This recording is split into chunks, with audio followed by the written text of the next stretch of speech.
Hi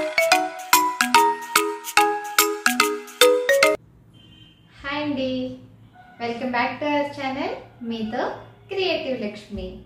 అందరికీ ముందుగా దేవీ నవరాత్రులు స్టార్టింగ్ అవుతున్నాయి కదా, దేవీ నవరాత్రుల శుభాకాంక్షలు అండ్ బతుకమ్మ శుభాకాంక్షలు. ఈరోజు వీడియోలో నేను ఏం చూపించాలనుకుంటున్నానంటే, మనం దేవీ నవరాత్రులు స్టార్ట్ చేసిన రోజే ఒక్కొక్కరు ఒక్కొక్క విధంగా పూజ చేసుకుంటారండి. ఇక్కడైతే బతుకమ్మ చేసుకుంటారు, మనకి ఆంధ్రాలో అయితే అమ్మవారిని కొంచెం మంది పీఠం పెట్టుకొని కలశం పెట్టుకొని 9 రోజులు పూజ చేసుకుంటారు. కొంచెం మంది అయితే నార్మల్గా ప్రతిరోజు దీపం పెట్టుకుంటారు. ఎవరికి తెలిసిన విధంగా ఎవరికి ఇంట్లో పరిస్థితులను బట్టి వాళ్ళు పూజ అనేది చేసుకుంటారండి. నేనైతే నార్మల్గా స్టార్టింగ్లో 9 రోజులు చేసేదాన్ని. ఇప్పుడు నాకు హన్వీతో కుదరట్లేదు కాబట్టి దసరా రోజు మాత్రం పూజ చేయాలని అనుకుంటున్నాను. డైలీ దీపం అయితే ఎలాగో పెట్టుకుంటాం కదా, 9 రోజులు దీపం అయితే చేసి పెట్టుకుంటానండి. కానీ కొంచెం మంది పీఠం పెట్టుకుంటారు కదా, వాళ్ళ కోసం నేను ఏం చేశానంటే పీఠంని సింపుల్గా అంటే మన దగ్గర ఉండే మామిడాకులు పువ్వులతో ఎలా డెకరేట్ చేసుకోవాలనేది ఒక చిన్న వీడియో చేశానండి. అది ఎలా చేశాను ఏంటి అనేది నేను వీడియోలో ఎక్స్ప్లెయిన్ చేశానండి. ఇంకా ఆలస్యం చేయకుండా వీడియో అనేది చూసేద్దాం.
మామిడాకులు, మన ఇంట్లో ఉండే పువ్వులు, అంటే నేను అక్కడ చామంతి పువ్వులు అవి యూజ్ చేశానండి. కావాలంటే మనం అక్కడ మందార పువ్వులు, మనకు దొరికే పువ్వులు ఏమైనా పెట్టి యూజ్ చేసుకొని సింపుల్గా అలా డెకరేట్ చేసుకోవచ్చు. ఈ వీడియో మీకు అందరికీ కూడా ఎంతో కొంత ఉపయోగపడిందని అనుకుంటున్నాను, నచ్చిందని అనుకుంటున్నాను. ఈ వీడియో కనుక మీకు నచ్చినట్లయితే లైక్ చేయండి, షేర్ చేయండి, సబ్స్క్రైబ్ చేసుకోండి. సబ్స్క్రైబ్ చేసుకున్న తర్వాత పక్కనే బెల్ ఐకాన్ ఉంటుంది, అది క్లిక్ చేయడం మాత్రం మర్చిపోకండి. అది బెల్ ఐకాన్ క్లిక్ చేస్తే నేను నెక్స్ట్ అప్కమింగ్ ఏ వీడియోస్ పెట్టినా మీకు నోటిఫికేషన్ అనేది వస్తుంది. Please like, share and subscribe my channel.